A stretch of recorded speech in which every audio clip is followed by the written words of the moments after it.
کہ جب کوئی بندہ سو جاتا ہے تو نیکی والا فرشتہ ایک نیکی کے بدلے میں 10 گناہوں کو مٹا دیتا ہے۔ اب سوچئے کہ ہم تو سو رہے ہیں لیکن نیکی والا فرشتہ ایک نیکی کے بدلے 10 گناہوں کو مٹاتا چلا جا رہا ہے۔ تو کئی مرتبہ کوئی گناہ بچتا ہی نہیں، مومن نے نیکیاں اتنی کی ہوتی ہیں۔ حدیث مبارکہ میں آتا ہے، بخاری شریف کی روایت ہے کہ جس بندے نے دن میں 100 مرتبہ سبحان اللہ و بحمدہ پڑھ لیا، اللہ اس کے سب گناہوں کو معاف کر دیتے ہیں، اگرچہ اس کے گناہ سمندر کی جھاگ کے برابر کیوں نہ ہوں۔ اب بتائیے کتنا چھوٹا سا ذکر ہے، 100 مرتبہ یہ ذکر کرنے پر اللہ تعالیٰ بندے کے سب گناہوں کو معاف فرما دیتے ہیں، اگرچہ اس کے گناہ سمندر کی جھاگ کے برابر کیوں نہ ہوں۔ پھر اللہ تعالیٰ نے دل کی ندامت کو توبہ بنا دیا۔ ایک بندہ زبان سے کچھ نہیں بولتا مگر غلطی کرنے کے بعد اپنے دل میں نادم ہوتا ہے، تو الندم توبۃ، وہ جو دل میں نادم ہوا، شرمندہ ہوا کہ سوری مجھے ایسے نہیں کرنا چاہیے تھا، میں غلطی کر بیٹھا، یہ دل سے نادم ہونا ہی اس کی توبہ ہے، اس پر اللہ گناہ معاف فرما دیتے ہیں۔ تو دیکھیے اللہ تعالیٰ بہانے ڈھونڈ رہے ہیں نا بندے کے گناہوں کو معاف کرنے کے۔ پھر اللہ تعالیٰ نے توبہ کے قبول ہونے کے لیے کوئی شرط متعین نہیں کی کہ یہ شرط پوری کرو گے تو توبہ قبول کریں گے۔ بندے نے توبہ کی، اللہ نے فوراً قبول فرما لی۔ پھر جو بندہ بیمار ہو جاتا ہے تو بیماری کی وجہ سے اس کے گناہ معاف ہو جاتے ہیں۔ حدیث مبارکہ میں ہے کچھ لوگ بیمار ہوتے ہیں ان کے گناہ معاف ہو جاتے ہیں، اور جب بیماری سے صحت یاب ہوتے ہیں وہ اس طرح گناہوں سے پاک ہوتے ہیں جس طرح اس دن پاک تھے جب اس کی ماں نے ان کو جنم دیا تھا۔ بیماری کیا آئی، بندے کے لیے روحانی غسل کا سبب بن گئی۔ پھر دنیا میں کوئی پریشانی آتی ہے، مصیبت آتی ہے، بندے کو ٹھوکر لگے، گناہ معاف، حتیٰ کہ اگر اس کا چراغ جلتا ہوا بجھ جائے تو اس پر بھی گناہ معاف ہو جاتے ہیں۔ تو اتنی چھوٹی چھوٹی پریشانیوں پر اللہ گناہ معاف کرتے ہیں۔ ایسے لگتا ہے کہ اللہ کی رحمت تل گئی ہے کہ میں نے اپنے محبوب کے امتیوں کے گناہوں کو معاف کر دینا ہے۔ پھر کچھ لوگ گناہ کر لیتے ہیں مگر اس پر توبہ استغفار نہیں کرتے۔ اللہ تعالیٰ نے ایک اور سبب بنا دیا۔ حدیث مبارکہ میں آتا ہے کہ اللہ تعالیٰ مچھلیوں کو، پرندوں کو اور چیونٹیوں کو حکم فرماتے ہیں کہ تم ایمان والوں کے لیے استغفار کرو۔ وہ مچھلیاں پانی میں، پرندے ہوا میں اور چیونٹیاں اپنے بلوں میں مومنوں کے لیے استغفار کر رہی ہوتی ہیں، اور یہ تو زمین کی مخلوق تھی۔ اللہ تعالیٰ نے اس سے بھی اور بڑا کرم کیا، وَيَسْتَغْفِرُونَ لِمَنْ فِي الْأَرْضِ، اللہ فرشتوں کو حکم کرتے ہیں کہ جو مومن گناہگار خطا کر بیٹھے تم ان کے لیے استغفار کرو، میں گناہ معاف کر دوں گا۔ تو فرشتے بندوں کے لیے استغفار کرتے ہیں۔ پھر ایک دوسرے کی دعا پر اللہ تعالیٰ دوسرے دوست کے مغفرت فرما دیتے ہیں۔ پھر دیکھیے جمعہ کے دن اللہ تعالیٰ پورے ہفتے کے گناہوں کو معاف فرما دیتے ہیں۔ حدیث مبارکہ میں آتا ہے کہ رمضان مبارک میں اللہ تعالیٰ پورے سال کے گناہوں کو معاف فرما دیتے ہیں۔ جس بندے نے حج کیا یا عمرہ کیا، رجع کیوم ولدت امہ، وہ حج سے اس طرح واپس لوٹتا ہے جیسے اس دن گناہوں سے پاک تھا جب اس کی ماں نے اس کو جنم دیا تھا۔ اللہ اس طرح گناہوں سے بندے کو پاک کر دیتے ہیں۔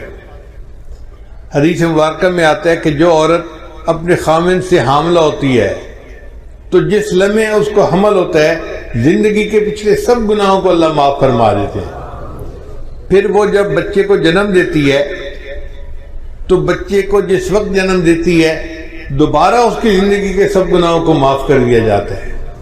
پھر وہ بچے کو دودھ دیتی ہے، پالتی ہے۔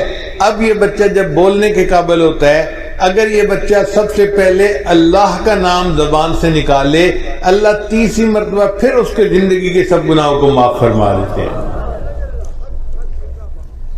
تو اس سے تو پتہ چلتا ہے کہ اللہ تعالیٰ کی رحمت تل گئی ہے بندوں کے گناہوں کو معاف کرنے کے لیے۔ يُعْتِيكَ رَبُّكَ فَتَرْضَىٰ، اے میرے محبوب صلی اللہ علیہ وسلم، اللہ تجھے اتنا عطا کرے گا کہ تو راضی ہو جائے گا۔ ہمارے مرشد عالم اس کا ترجمہ یوں فرماتے تھے سمجھنے کے لیے کہ وَلَسَوْفَ يُعْتِيكَ رَبُّكَ فَتَرْضَىٰ، اللہ تجھے اتنا دے گا کہ تو بس کرے گا۔ ہوتا ہے نا، آپ اپنے ایک برتن میں دودھ لے رہے ہیں اور دودھ ڈالنے والا اتنا ڈالتا ہے کہ وہ کنارے تک آ جاتا ہے تو لینے والا کہتا ہے بس بس بس بھائی. تو اس آیت کا ترجمہ یہی ہے. اللہ فرماتے ہیں میرے محبوب اللہ تجھے اتنا دے گا کہ تو بس بس کرنے لگ جائے گا. جب نبی علیہ الصلوۃ والسلام پر یہ آیت اتری تو نبی علیہ السلام نے فرمایا کہ اللہ نے مجھ سے وعدہ کیا ہے میں تجھے اتنا دوں گا کہ تو بس بس کرے گا اور میں اس وقت تک راضی نہیں ہوں گا جب تک میرا آخری امتی بھی جنت میں نہیں چلا جائے گا. اللہ اکبر کبیرہ. چنانچہ حدیث پاک میں آتا ہے کہ محشر کا میدان ہوگا, فرشتے کہیں گے نبی علیہ السلام کو کہ آپ ممبر کے اوپر بیٹھیے. نبی علیہ السلام ممبر پر نہیں بیٹھیں گے. کیوں؟ ایسا نہ ہو کہ میں ممبر پر بیٹھوں اور ممبر جو ہے اس کو اڑا کر جنت پہنچا دیا جائے اور میری امت کا پیچھے حساب باقی رہ جائے. نبی علیہ السلام انتظار کریں گے کہ جب حساب مکمل ہو جائے گا تب میں ممبر پر بیٹھوں گا, پھر میں جنت میں جاؤں گا. چنانچہ نبی علیہ السلام نے ایک مرتبہ دعا مانگی کہ یا اللہ میری امت کا حساب میرے سپرد فرما دیجیے. اللہ تعالیٰ نے پوچھا میرے محبوب صلی اللہ علیہ وسلم آپ ایسی دعا کیوں کر رہے ہیں؟ اللہ یہ دعا میں اس لیے کر رہا ہوں کہ میں نہیں چاہتا قیامت کے دن میری امت کے گناہوں سے باقی دنیا واقف ہو. جب میں نے حساب لینا ہوگا تو میں حساب لے لوں گا اور کسی کو پتہ بھی نہیں چلے گا کہ میری امت کے کرتوت کیا تھے. تو اللہ تعالیٰ نے فرمایا میرے محبوب صلی اللہ علیہ وسلم آپ کی امت کا حساب میں ہی لوں گا, مگر میں اس طرح گناہوں کو معاف کروں گا کہ جب آپ کی امتی قیامت کے دن آئیں گے بڑے بڑے گناہ پہلے ہی معاف ہو چکے ہوں گے. تو دیکھیے سکرات موت سے گناہ معاف ہوتے ہیں, ضغطۂ قبر سے گناہ معاف ہوتے ہیں, قیامت کے دن کی جو وحشت ہوگی اس سے بھی امت کے گناہ معاف ہوں گے. اور امت جب نبی اسلام کے سامنے پیش ہوگی تو ان کے گناہ معاف ہو چکے ہوں گے. اور اگر کوئی رہ بھی گیا ہوگا تو حدیث پاک میں آتا ہے اللہ تعالیٰ ایک بندے کو بلائیں گے اور اس کے گرد نور کی چادر تان دیں گے. جیسے کنات لگا دی جاتی ہے نا, تو نور کی کنات لگ جائے گی. اب جب نور کی کنات لگ جائے گی تو باقی مخلوق کو کچھ پتہ نہیں چلے گا اندر کیا ہے, مگر اندر اللہ تعالیٰ اس بندے کو اس کے گناہ گنوائیں گے. یہ بھی گناہ کیا, یہ بھی کیا, یہ بھی کیا. وہ مانتا رہے گا حتیٰ کہ اس بندے کو یہ گمان ہوگا کہ آج میں جہنم سے نہیں بچ سکتا, میرا ایک ایک گناہ گنوایا گیا. جب اللہ سب گناہ گنوا دیں گے پھر فرمائیں گے کہ تو گناہ کرتا تھا مگر معافیاں بھی مانگتا تھا, ہم نے دنیا میں بھی تیری پردہ پوشی فرمائی اور مخلوق سے تیرے گناہوں کو اوجھل رکھا. ہم آج بھی تیرے گناہوں کو پردہ پوشی کرتے ہیں اور ان کو نیکیوں میں تبدیل کر دیتے ہیں. جب چادر ہٹے گی تو دنیا دیکھے گی کہ اس بندے کے نام اعمال میں کوئی گناہ ہی نہیں, تو لوگ کہیں گے شاید یہ انبیاء میں سے کوئی نبی ہے جس نے معصوم زندگی گزاری اور اس کے نام اعمال میں کوئی گناہ ہی نہیں, حالانکہ وہ نبی اسلام کی امت کا گناہگار امتی ہوگا.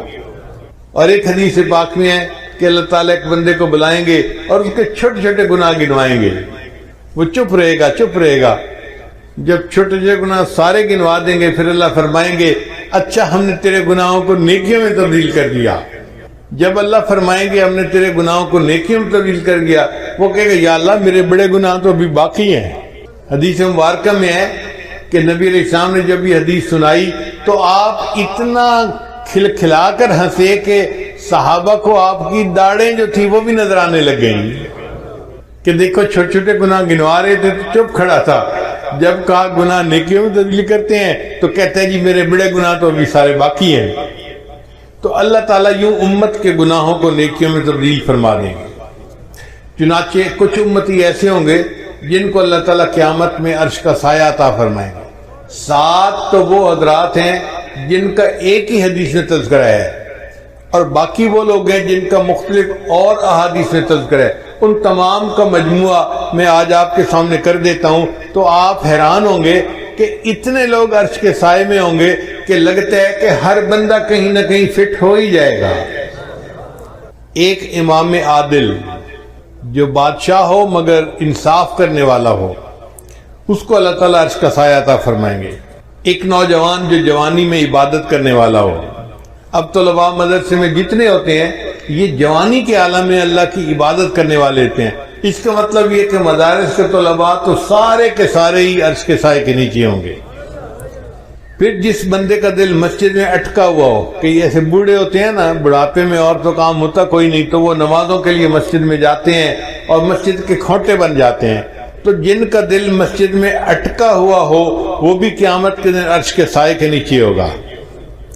وہ دو شخص جو اللہ کے لیے ایک دوسرے سے محبت کرتے ہوں گے، جیسے دو طالب علم ہیں یا دو پیر بھائی ہیں، اللہ کے لیے ایک دوسرے سے محبت، یا شیخ کو مرید کے ساتھ محبت ہوتی ہے یا مرید کو شیخ کے ساتھ، استاد کو شاگرد کے ساتھ، شاگرد کو استاد کے ساتھ، تو یہ دونوں بھی جنت کے سائے میں ہوں گے۔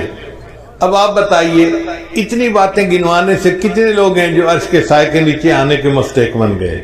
پھر فرمایا کہ جو بندہ چھپ کے صدقہ کرے، یعنی صدقہ کرے اور کسی کو بتائے نہیں۔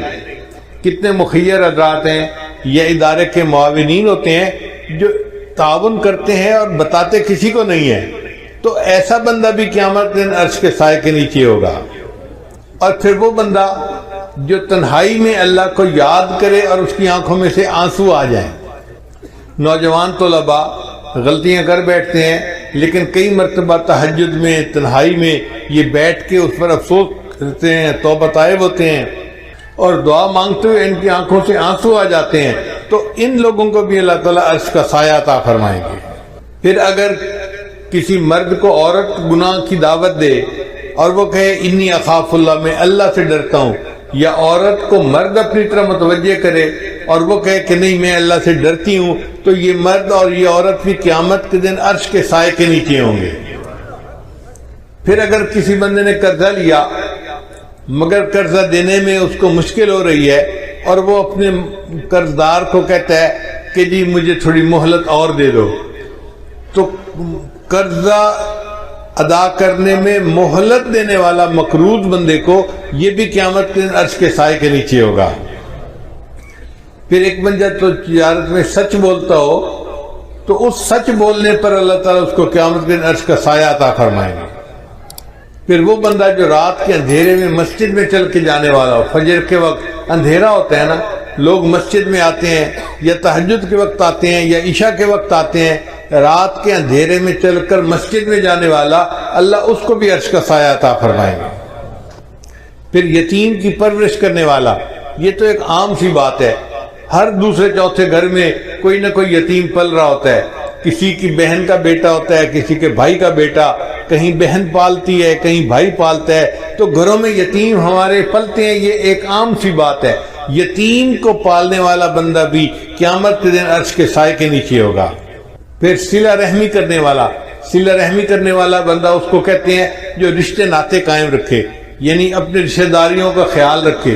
الحمدللہ ہمارا یہ معاشرہ ایسا ہے کہ جس میں مسلمان گھروں میں ایک دوسرے کے ساتھ رشتے نبھائے جاتے ہیں، خیال رکھا جاتا ہے، ایک دوسرے کی خوشی غمی میں اس کے ساتھ شریک ہوتے ہیں، ایک دوسرے کے ساتھ تعاون کرتے ہیں، ہر لحاظ سے محبت رشتے نبھاتے ہیں۔ یہ صلہ رحمی کرنے والا بندہ قیامت کے دن عرش کے سائے کے نیچے ہوگا۔ پھر وہ بیوہ عورت جو خامند کے مرنے کے بعد اس لیے نکاح نہ کرے کہ بچے چھوٹے ہیں مجھے ان کی پرورش کرنی ہے، اگر میں دوسرا نکاح کر لوں گی تو میرے بچے رل جائیں گے۔ جو عورت اس لیے دوسرا نکاح نہیں کرتی، اپنے بچوں کی خاطر زندگی گزار دیتی ہے، یہ عورت بھی قیامت کے دن عرش کے سائے کے نیچے ہوگی۔ پھر وہ بندہ جو اللہ کے راستے میں جاگتا ہو وہ بھی قیامت کے دن عرش کے سائے کے نیچے ہوگا۔ پھر وہ کام کرنے والا بندہ جو رشوت نہ لیتا ہو یہ بھی قیامت کے دن عرش کے سائے کے نیچے ہوگا۔ وہ بندہ جو سودی کاروبار نہ کرتا ہو یہ بھی قیامت کے دن عرش کے سائے کے نیچے ہوگا۔ پھر وہ بندہ جو مسلمان کے غم کو دور کرے، ضروری نہیں کہ مال پیسے سے غم دور ہوتا ہے، غم زدہ بندے کو دو میٹھے بول دو نا، اس کا غم کم ہو جاتا ہے، اس کو تسلی دینا، اس کو تشفی کر، اس سے محبت کی بات کر لینا، میٹھی بات کر لینا، اس کا دل کا غم دور ہو جاتا ہے۔ مومن کے دل کا غم دور کرنے والا یہ بندہ یہ بھی قیامت کے دن عرش کے سائے کے نیچے ہوگا۔ پھر کثرت سے درود شریف پڑھنے والا، اب طلباء کثرت سے درود شریف پڑھتے ہیں، ایک ایک حدیث میں کتنی بار صلی اللہ علیہ وسلم یہ درود شریف ہے، تو اس پر اللہ تعالیٰ ان کو قیامت کے دن عرش کا سایہ عطا فرمائیں گے۔ پھر سنت کو زندہ کرنے والا جو بندہ نوجوانی میں آج چہرے کے اوپر داڑھی سجاتا ہے، یہ سنت کو زندہ کرنے والا نوجوان ہے، اس کو اللہ تعالیٰ اس عمل کے بدلے قیامت کے دن عرش کا سایہ عطا فرمائیں گے۔ پھر نماز کے وقت کا خیال رکھنے والا جو باجماعت نماز پڑھتے ہیں، صاف ظاہر ہے وہ اپنی گھڑیاں دیکھتے رہتے ہیں، وقت کا خیال کرتے ہیں اور وقت پہ پہنچتے ہیں، ان کو تکبیر اولیٰ میں شامل ہونا ہوتا ہے۔ اللہ اس تکبیر اولیٰ کی پابندی سے اس کو بھی قیامت کے دن عرش کا سایہ عطا فرمائیں گے۔ ایسے لگتا ہے کہ اللہ تعالیٰ نے عرش کا سایہ بنایا ہی امت محمدیہ کے لیے ہے۔ سچی بات تو یہ ہے کہ ہر بندہ کہیں نہ کہیں عرش کے سائے میں آنے والے لوگوں میں فٹ ہو جاتا ہے۔ تو رحمت للعالمین دیکھیے نبی علیہ السلام کی کہ انہوں نے اللہ سے دعائیں مانگی اور اللہ نے ان کی امت کے لیے ایسے آسانیاں فرما دی۔ نبی علیہ السلام امت کے لیے بہت دعائیں مانگا کرتے تھے۔ حدیث مبارکہ میں آتا ہے کہ نبی علیہ السلام نے ایک مرتبہ دریا کے کنارے نماز ادا فرمائی، سفر سے آ رہے تھے، تو جب آپ نے نماز پڑھی تو آپ نے دیکھا کہ ایک چڑیا آئی اور ریت کے 2-3 ذرات اس نے اپنی چونچ میں لیے اور دریا کے اوپر چل کے چلی گئی۔ پھر دوبارہ آئی، پھر اس نے 2-4 ذرات اپنی چونچ میں لیے، پھر اڑ کے چلی گئی۔ جب 2-4 دفعہ ایسا ہوا تو نبی علیہ السلام متوجہ ہوئے کہ یہ چڑیا کیا کر رہی ہے۔ تو جبریل علیہ السلام آئے، انہوں نے آ کے بتایا، اے اللہ کے نبی صلی اللہ علیہ وسلم، آپ امت کی بخشش کی دعائیں کرتے ہیں، اللہ نے آپ کو ایک منظر دکھا دیا ہے کہ یہ چونچ میں جو ذرے لیتی ہے تو وہ چند ذرے ہوتے ہیں اور یہ جا کر دریا کے اوپر پھینکتی ہے تو دریا کو پتہ ہی نہیں چلتا کہ ذرے پھینکے گئے یا نہیں پھینکے گئے۔ تو اللہ نے آپ کو دکھایا ہے آپ کی امت کے گناہ وہ ریت کے ذرات کی مانند ہیں اور اللہ کی رحمت تو اس دریا کی مانند ہے، وہ ساری امت کے گناہوں کو بھی معاف کر دے تو دریا کو پتہ ہی نہیں چلے گا۔ کہتے ہیں کہ ایک مچھر کسی بیل کے سینگ پہ بیٹھ گیا تھا، پھر اس نے اڑتے ہوئے اس سے سوری کی کہ سوری میں آپ کے سینگ کے اوپر بیٹھا رہا، تو بیل نے کہا او میاں مجھے تو پتہ بھی نہیں چلا کہ تو بیٹھا بھی تھا یا نہیں بیٹھا تھا۔ اگر مچھر کے وزن کا بیل کو پتہ نہیں چلتا تو ہمارے گناہوں کا اللہ کی رحمت کے سامنے کوئی حیثیت ہی نہیں ہے۔ اللہ چاہے تو سب کے گناہوں کو معاف فرما دے۔ اور اللہ تعالیٰ نے ایک وعدہ فرمایا ہے، یوم لا یخزی اللہ النبی والذین آمنوا معہ، قیامت دن اللہ تعالیٰ اپنے نبی علیہ السلام کو اور ان کے ساتھ جو ایمان لانے والے ہوں گے ان کو رسوا نہیں کرے گا۔ تو اللہ نے مومنوں سے وعدہ کیا ہے کہ وہ ان کو قیامت میں رسوا نہیں کرے گا۔ اب ہم نے کلمہ پڑھا الحمدللہ کہ ہم مومن ہیں، تو اب ہمارے دل میں یہ پکا گمان ہونا چاہیے اس کلمے کی وجہ سے اللہ تعالیٰ ہمیں قیامت میں رسوا نہیں فرمائیں گے، ہمارے عیبوں کی پردہ پوشی فرما کے عرش کا سایہ عطا کریں گے اور بالآخر ہمیں جنت عطا فرمائیں گے۔ علماء نے لکھا ہے کہ نکاح جو ہوتا ہے نا یہ ایجاب و قبول ہوتا ہے، دلہن کی طرف سے ایجاب اور خامد کی طرف سے قبول، تو وہ دلہن بن گئی۔ اسی طرح ایمان بھی ایجاب و قبول کی مانند ہے۔ جب نکاح ہوتے ہیں نا تو دلہا دلہن کو لے کے اپنے گھر آ جاتا ہے کیونکہ ایجاب و قبول ہو چکا۔ جس نے کلمہ پڑھا ایمان لے آیا گویا اس نے اللہ کے ساتھ ایجاب و قبول کر لیا، اب اللہ اس بندے کو اپنے گھر جنت میں لے کر جائیں گے کلمے کی بنیاد پر۔ باقی عمل سارے ایک طرف رکھ دیں۔ جب تک بکے نہ تھے کوئی پوچھتا نہ تھا، جب تک بکے نہ تھے کوئی پوچھتا نہ تھا، تم نے خرید کر ہمیں انمول کر دیا۔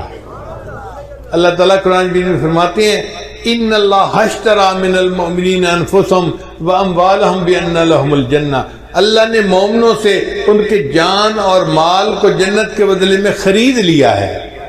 تو اللہ ہمیں خرید چکے ہیں، جب خرید لیا ہے تو پھر اب وہ ہمیں رد نہیں کریں گے۔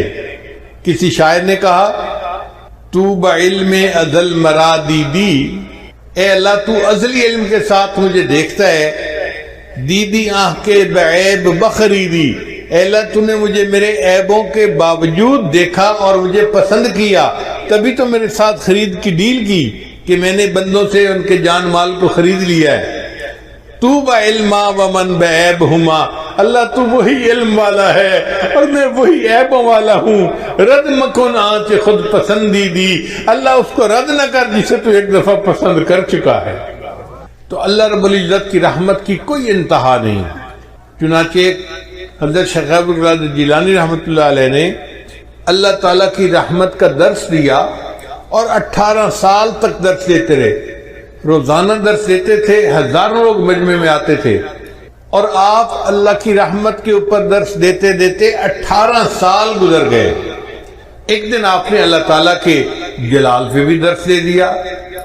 اب لوگوں نے جو جلال پہ درس سنا تو وہ تو اتنا روئے، کچھ بے ہوش ہو گئے اور کچھ ایک کی تو جان ہی نکل گئی۔ جب یہ منظر ہوا تو اللہ تعالیٰ نے الہام کیا، عبد القادر جیلانی تو لوگوں کے سامنے میرے جلال کا تذکرہ کرتا ہے، یا اللہ میں نے 18 سال تیری رحمت کا تذکرہ کیا۔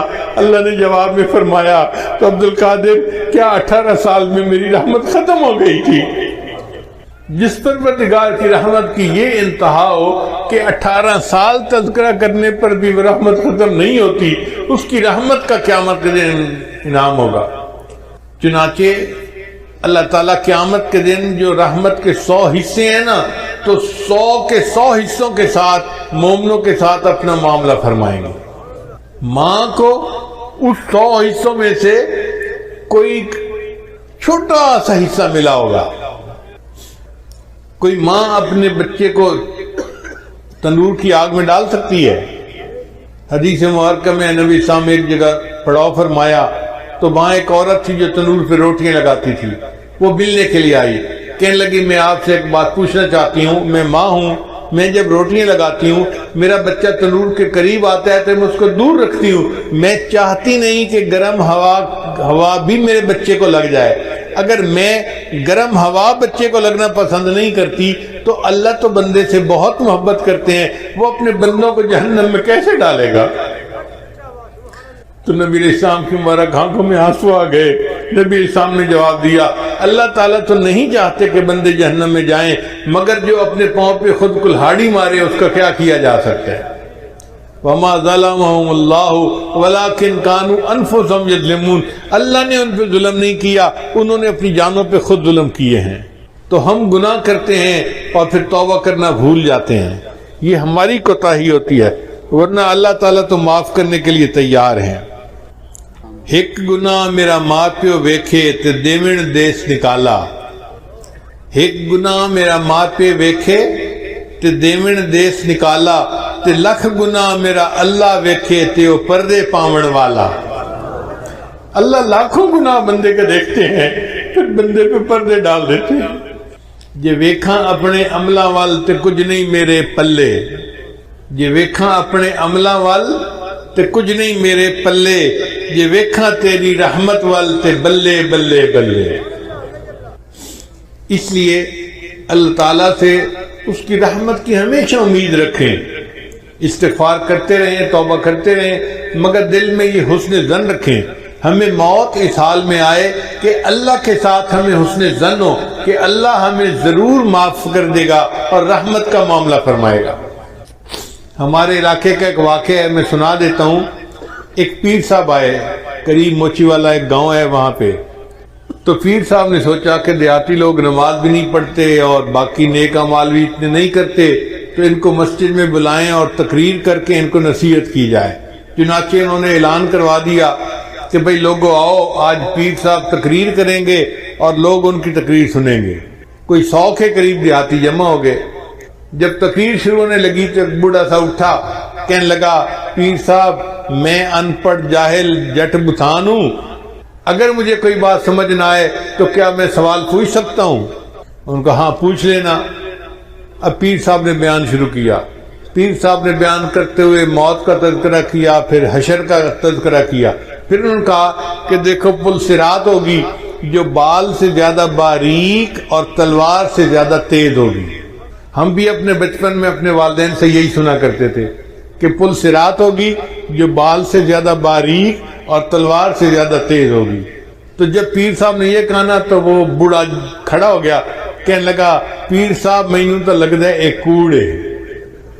ان کا نہیں کتابوں میں لکھا ہوا ہے، فلاں کتاب میں فلاں کتاب میں۔ تو کہتے ہیں اچھا لکھے ہوئے کتابیں؟ انہوں نے کہا ہاں لکھے ہوئے ہے. اکھے پیر صاحب موڑ ان آنکھو چاہنا کہ اللہ سائن دی پار تے پاون دی نیت کا ہی نہیں. بھئی اگر بال سے زیادہ باریک ہے اور تلوار سے زیادہ تیز ہے تو پھر یوں کہو کہ اللہ تعالیٰ کی پار گزارنے کی نیت ہی نہیں ہے. خیر بات آئی گئی ہو گئی.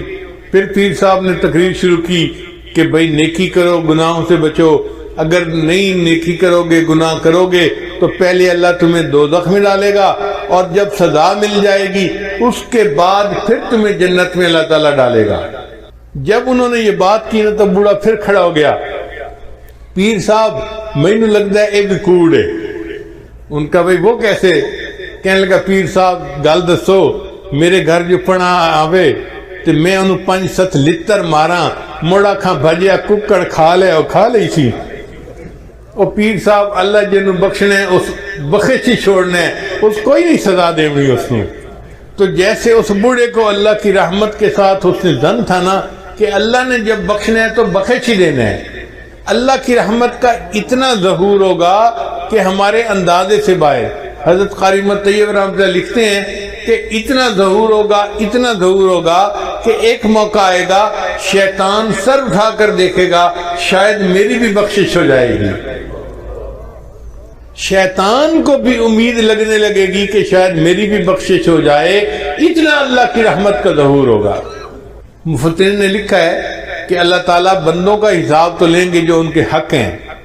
جب سب سے بندوں کے حساب حقوق العباد کا حساب لے لیا جائے گا تو فرشتے کہیں گے اللہ حقوق العباد کا حساب ہو چکا، اب صرف حقوق اللہ باقی ہیں. اللہ فرمائیں گے اچھا اگر صرف میرے حق باقی ہیں نا تو میں کریم ہوں، مجھے حساب لیتے ہوئے حیات ہی ہے. جس نے کلمہ پڑھا اس کو کہو کہ وہ چلا جائے جنت میں. ربما یود الذین کفروا لو کانوا مسلمین. یہ وہ وقت ہوگا جب ہر کافر دل میں یہ تمنا کرے گا کاش میں نے بھی کلمہ پڑھا ہوتا. اس وقت ہمیں احساس ہوگا کہ یہ کلمہ کتنی بڑی نعمت ہے جس کے پڑھنے پر اللہ نے ہمارے لیے جنت کے دروازے کھول دیے. ایک بزرگ لکھتے ہیں کہ قیامت کے دن اللہ تعالیٰ گناہگاروں میں اپنی رحمت کو تقسیم کریں گے تو فرشتے پوچھیں گے یا اللہ اب کس بندے کو کتنی رحمت دینی ہے. تو ہو سکتا ہے اللہ تعالیٰ قانون یہ بتا دے کہ بھئی جس کے گناہ جتنے زیادہ ہیں اس کو رحمت بھی اتنے حساب سے دے دو. تو جو زیادہ گناہگار ہوں گے نا اس کو زیادہ رحمت میں سے حصہ ملے گا.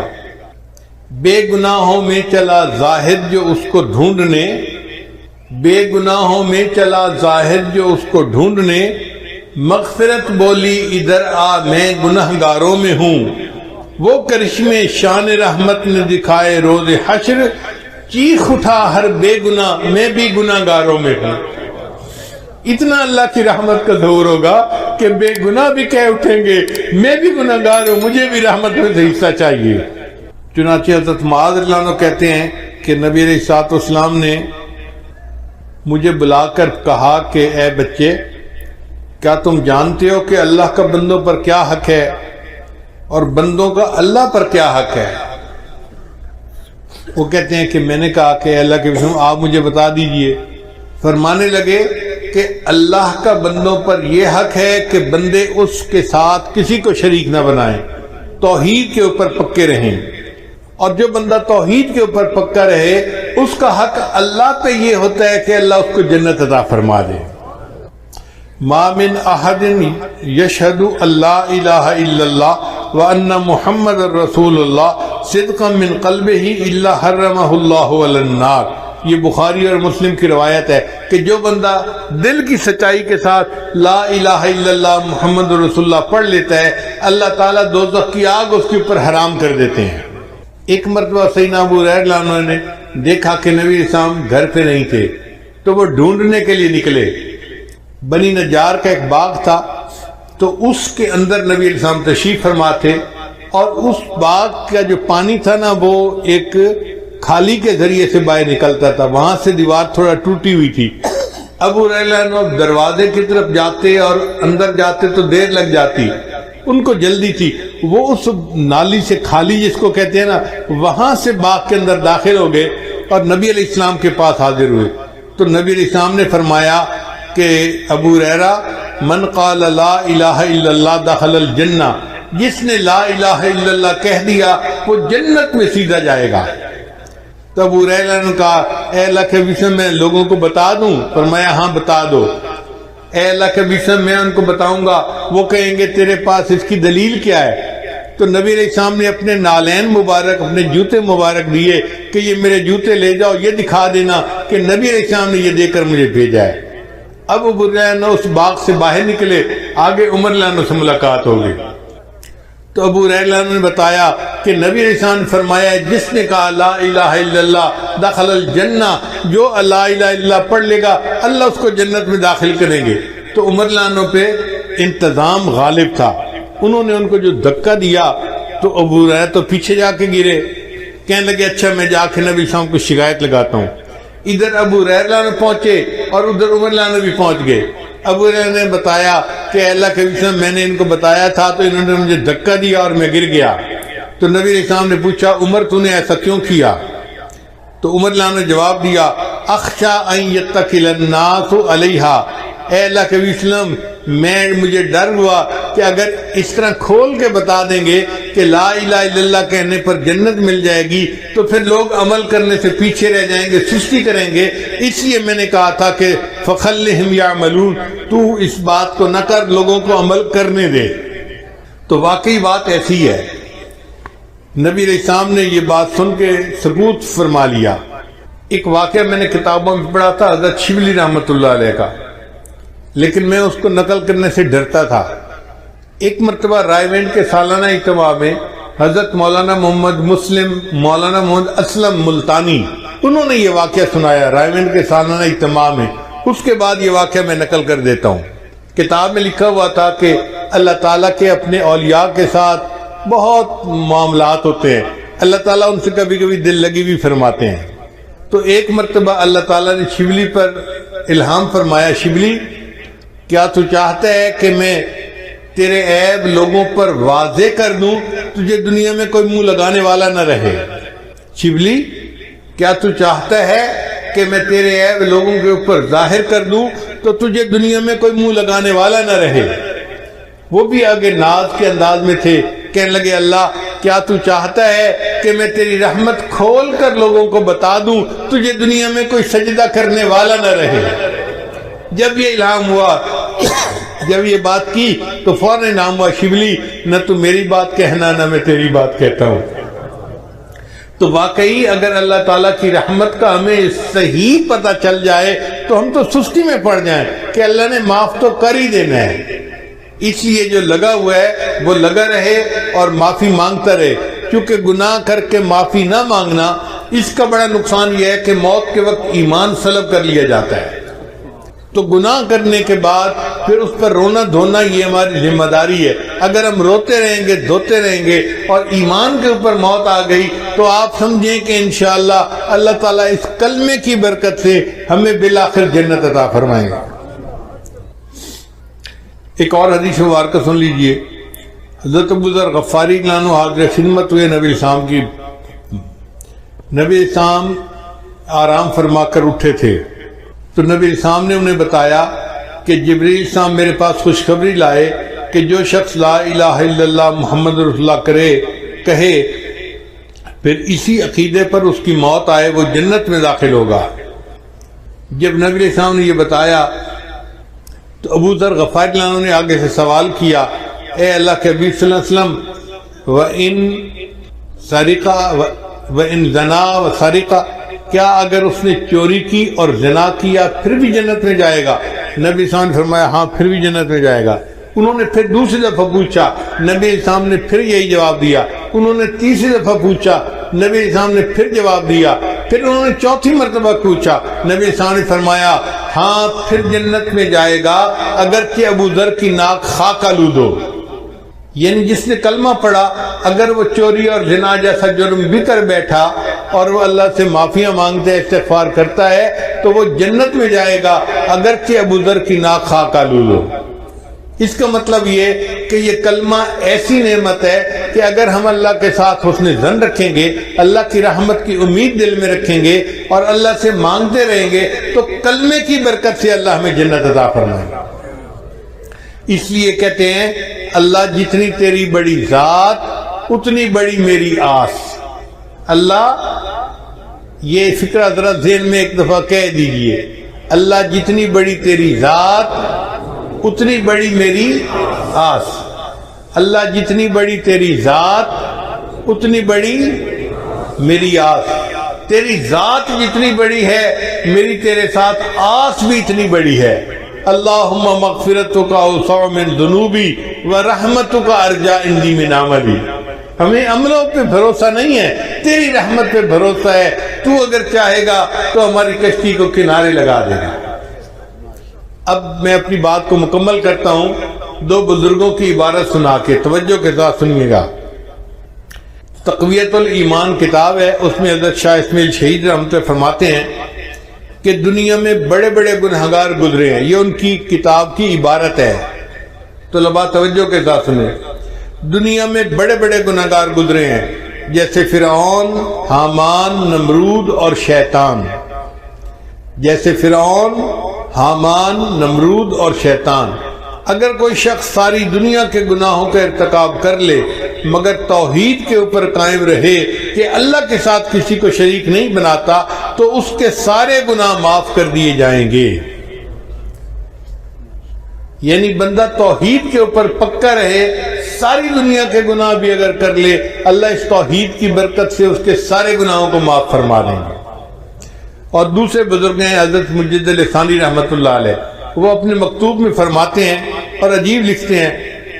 فرماتے ہیں اس فقیر کو محسوس ہوا ہے کہ اگر سارے عالم کو صرف ایک مرتبہ کلمہ پڑھنے پر بخش دے تو اس کی بھی گنجائش موجود ہے. یعنی ساری مخلوق کے تمام گناہوں کو اللہ ایک مرتبہ کلمہ پڑھنے پر معاف کر دے تو اس کی بھی گنجائش موجود ہے. اب آپ بتائیے یہ کلمہ پڑھنا کتنی بڑی نعمت ہے کہ ایک مرتبہ کلمہ پڑھنے پر اللہ ساری مخلوق کے سارے گناہوں کو معاف کر دے تو اس کی بھی گنجائش موجود ہے. اگر یہ کلمہ اتنا اعلیٰ ہے تو بھی ہمیں بھی چاہیے کہ ہم دن میں رات میں آتے جاتے چلتے پھرتے لا الہ الا اللہ، لا الہ الا اللہ، لا الہ الا اللہ اس کا ذکر کرتے رہیں تاکہ اللہ تعالی ہمارے بھی گناہوں کو معاف فرما دے. ایمان والو، تم سب کے سب اللہ کے سامنے توبہ کرو تاکہ تم فلاح پا جاؤ. چنانچہ ابن تیمیہ رحمۃ اللہ علیہ نے الایمان الاوسط ایک کتاب ہے، اس میں 10 اسباب بتائے ہیں جن سے انسان کے گناہ معاف ہوتے ہیں. یہ 10 اسباب ہمیں زبانی یاد ہونے چاہیے تاکہ ہم ان کے ذریعے سے اپنے گناہوں کی بخشش کا بندوبست کر لیں. سب سے پہلا سبب استغفار. استغفار کہتے ہیں کہ اپنے گزرے ہوئے گناہوں پر نادم ہونا. شریعت نے کہا الندم توبۃ، ندامت یہ توبہ ہے. اور حدیث مبارکہ میں ہے کہ قیامت کے دن سب سے زیادہ خوش انسان وہ ہوگا من وجد فی صحیفتہ استغفارا کثیرا، جس کے نام اعمال میں کثرت کے ساتھ استغفار لکھا ہوا ہوگا. تو ہمیں کثرت سے استغفار پڑھنا چاہیے. چنانچہ ایک شخص حضرت حسن اللہ عنہ کے پاس آیا، حضرت بہت گناہگار ہوں، کوئی عمل بتائیں. فرمایا استغفار پڑھو. ایک اور آدمی آیا، حضرت بارش نہیں ہو رہی، کوئی عمل بتائیں. فرمایا استغفار پڑھو. پھر ایک آدمی آیا کہ حضرت بہت قرضہ چڑھ گیا، دعا کریں کہ کوئی اسباب بن جائیں رزق کے، مال کے، تاکہ قرضہ اتر جائے. فرمایا استغفار پڑھو. پھر ایک شخص آیا کہ حضرت دعا کریں اللہ مجھے بیٹا دے دے. فرمایا استغفار کرو. ایک آدمی آیا میرا باغ ہے، دعا کریں کہ میرا پھل زیادہ لگے. فرمایا استغفار کرو. ایک آدمی آیا میری کھیتی باڑی کی زمین ہے، دعا کریں پانی اندر سے نکل آئے. فرمایا استغفار کرو.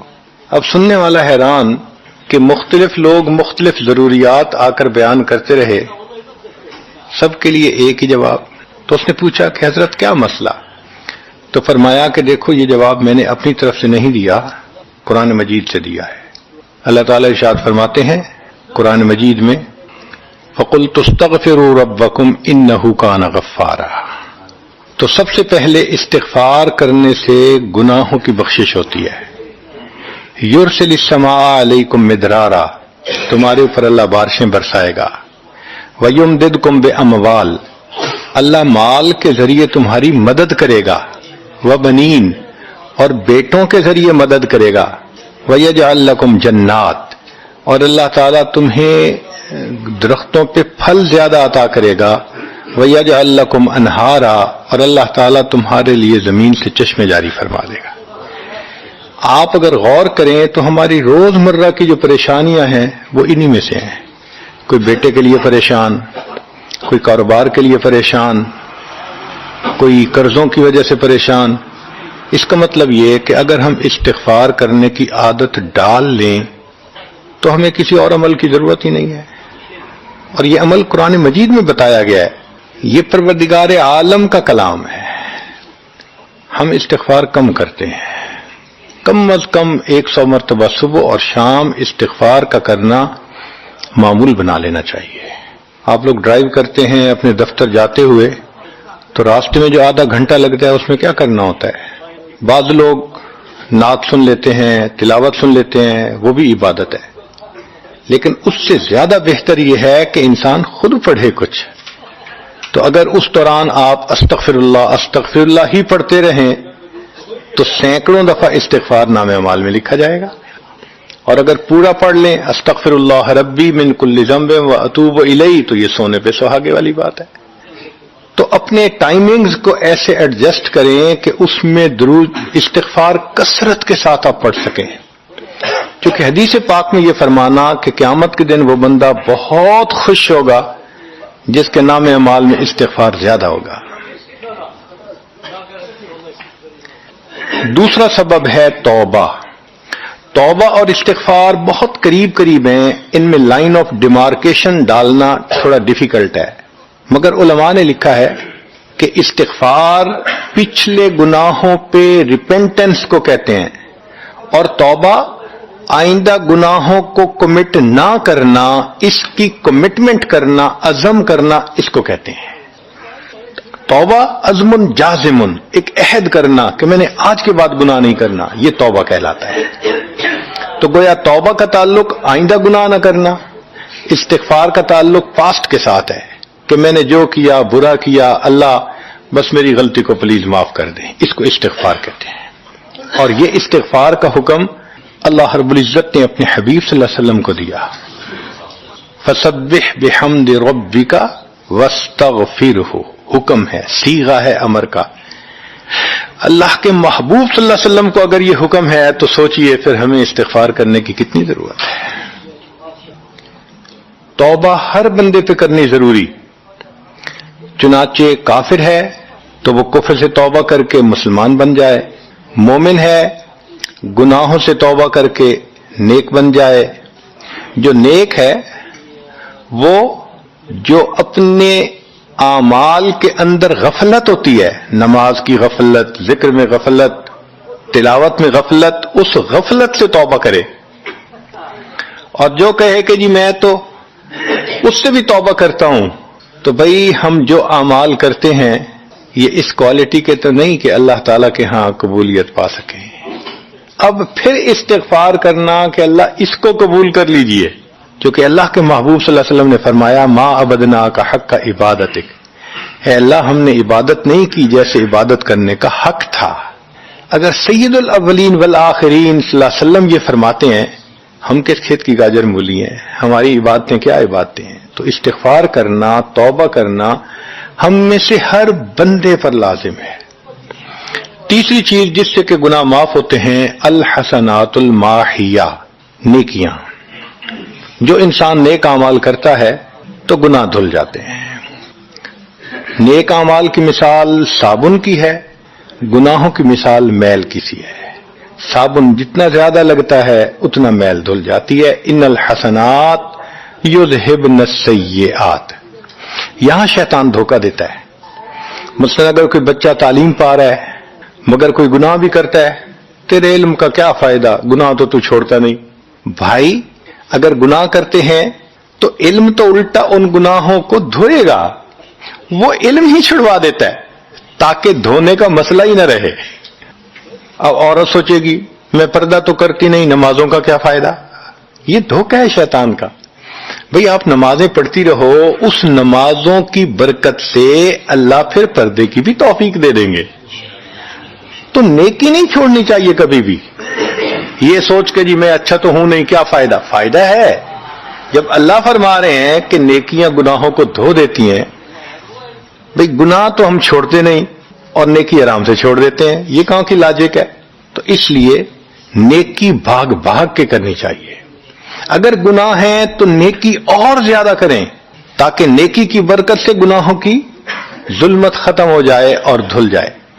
حدیث پاک میں ہے بندہ گناہ کرتا ہے لکھ دیا جاتا ہے، دوسرا گناہ، تیسرا، 5 گناہ کرتا ہے، پھر اس کے بعد وہ ایک نیکی کرتا ہے تو نیکی والا فرشتہ کہتا ہے کہ دیکھو اللہ کے ہاں دستور ہے من جاء بالحسنۃ فلہ عشر امثالھا.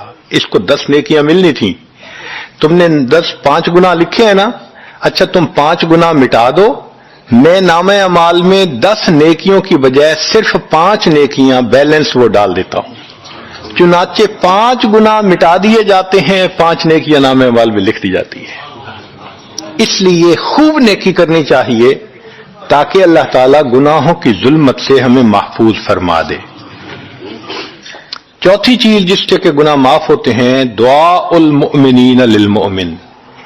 جو ایمان والے ایک دوسرے کے لیے دعائیں کرتے ہیں اس سے بھی گناہ معاف ہوتے ہیں. چنانچہ عمر لانو جا رہے تھے عمرے کے لیے، نبی علیہ السلام نے فرمایا اے بھائی ہمیں اپنی دعاؤں میں نہ بھولنا. تو نبی علیہ السلام نے امت کو تعلیم دی کہ ایک دوسرے کو دعاؤں کے لیے کہنا چاہیے. یہ بہت اچھی عادت ہے کہ جب کسی سے ملیں جی ہمیں اپنی دعاؤں میں یاد رکھیں. والدین کو کہنا، بڑوں کو کہنا، دوستوں کو کہنا. کیا معلوم کس کی مانگی ہوئی دعا کام آ جائے. اس دعا کا فائدہ ہوتا ہے نا، تبھی تو قرآن مجید میں دعا سکھائی گئی. ربنا اغفر لنا ولاخواننا الذین سبقونا بالایمان. اے اللہ جو ہم سے پہلے ایمان والے چلے گئے ان کی بھی مغفرت فرما دے. تو فائدہ ہوتا ہے تو قرآن نے دعا سکھائی ہے نا. تو ایمان والوں کی دعاؤں سے دوسرے ایمان والوں کو فائدہ ہوتا ہے. حدیث پاک میں ہے دوست کی دعا دوست کے پیٹھ پیچھے رد نہیں کی جاتی، کیوں؟ اس میں خلوص ہوتا ہے. تو اس لیے حدیث پاک میں ہے، مسلم شریف کی روایت ہے کہ اگر کوئی آدمی فوت ہو جائے اور 40 آدمی جنازہ پڑھ لیں جو ایمان والے ہوں، توحید والے ہوں، فرمایا ما من رجل مسلم یموت فیقوم علی جنازتہ 40 رجلا لا یشرکون باللہ شیئا الا شفعهم اللہ فی. اللہ 40 بندوں کی نماز جنازہ کو قبول کر کے میت کی مغفرت فرما دیتے ہیں. 5واں عمل ما یعمل للمیت من اعمال البر. ہم اپنے فوت شدہ لوگوں کے لیے جو نفل کے کوئی نیک کام کرتے ہیں اس سے بھی ان کے گناہ معاف ہوتے ہیں. مثلا صدقہ کر دیا، قرآن پاک پڑھا، ان کو بخش دیا، ان کی طرف سے عمرہ کیا، حج کیا، ان نفلی اعمال کا ثواب ان کو ملتا ہے. اس کی وجہ سے ان کے گناہوں کو معاف کر دیا جاتا ہے. چنانچہ حضرت شیخ الحدیث رحمۃ اللہ علیہ نے فضائل ذکر میں یا کسی اور کتاب میں واقعہ لکھا ہے کہ ایک اللہ والے تھے، قبرستان کے قریب سے جاتے ہوئے انہوں نے کچھ پڑھ کے قبرستان والوں کو بخش دیا. رات خواب دیکھا کہ وہی قبرستان والے ہیں اور ایک آدمی آتا ہے جیسے کوئی ڈاک تقسیم کرنے والا ڈاکیا ہوتا ہے، اور سب اس کی طرف بھاگ پڑتے ہیں جیسے ڈاک لینے کے لیے ہوں. ایک بندہ پیچھے آرام سے بیٹھا ہوتا ہے. وہ پوچھتا ہے کیا معاملہ؟ وہ کہتا ہے کہ یہ فرشتہ آیا ہے، روزانہ کی جو ڈاک آئی ہے نا نیکیوں کی، جو اولاد نے، رشتہ داروں نے، دوستوں نے کیے، لہذا وہ اعمال نیکیاں ملتی ہیں تو یہ سب لوگ جاتے ہیں کہ نیکیاں ملیں گی، ہمارا درجہ بڑھے گا. اس نے کہا کہ آپ کو ضرورت نہیں ہے. کہنے لگا ہاں میں لے لوں گا، مگر میرا ایک بیٹا ہے جسے میں نے قرآن پاک کا حافظ بنایا، اس کی دکان ہے، وہ سارا دن دکان پہ بیٹھا رہتا ہے اور ساتھ ساتھ قرآن پڑھتا رہتا ہے. تو مجھے اتنی نیکیاں مل جاتی ہیں کہ میں بعد میں لے لوں گا. اس نے کہا بیٹا کہاں؟ اس نے کہا فلاں جگہ دکان ہے. وہ اللہ والے جب وہاں گئے اگلے دن تو دیکھا کہ ایک نوجوان ہے اور وہ بیٹھا ہوا ہے. گاہک آتا ہے تو اس کو سودا بیچ دیتا ہے. جب گاہک کوئی نہیں ہوتا تو وہ قرآن پڑھنا شروع کر دیتا ہے. تو وہ سمجھ گیا کہ میرا خواب سچا تھا. اس بچے کے قرآن پڑھنے سے اس کے والد کو خوب بینیفٹ مل رہا ہے. کچھ عرصے کے بعد دوبارہ پھر اسی قبرستان کے قریب سے گزرے. پھر انہوں نے کچھ پڑھ کے بخش دیا. رات خواب میں دیکھا کہ اب جب تقسیم ہوا تو سب بھاگے تو وہ بندہ بھی بھاگا. انہوں نے کہا آپ بھی بھاگ رہے ہو؟ کہنے لگا ہاں میں اس لیے بھاگ رہا ہوں کہ میرا وہ بیٹا فوت ہو گیا. اب مجھے قرآن پڑھ کے بخشنے والا کوئی ایسا ہے نہیں. تو جو عام ایمان والوں کا ثواب آتا ہے میں بھی اسی میں سے اپنا حصہ لینے کے لیے جا رہا ہوں. تو ایمان والوں کے ان اعمال کا ثواب بھی ملتا ہے اور اصل میں یہ اسی بندے کا اپنا عمل ہوتا ہے. یہ ذہن میں رکھنا کہ جو ایمان والے پڑھ کے بخشتے ہیں نا اس کا ثواب کیوں ملتا ہے؟ اس کا اپنا عمل. دیکھو اس نے نیکوں سے تعلق جوڑا. وہ بھی تو ہوتے ہیں جن کے مرنے کے بعد پیچھے ریچھ کتے کی لڑائی کرواتے ہیں, میلے لگواتے ہیں, موسیقی کی محفلیں ہوتی ہیں, وہ بھی تو ہوتے ہیں نا. تو ان کو کچھ نہیں ملتا. اس بندے نے نیکوں سے محبت کی, یہ اس کا اپنا عمل ہے. اس کی محبت کی وجہ سے اب یہ لوگ اس کو پڑھتے ہیں, اللہ اس کو ثواب پہنچا دیتے ہیں. تو اس کے اپنا عمل ہے اصل میں.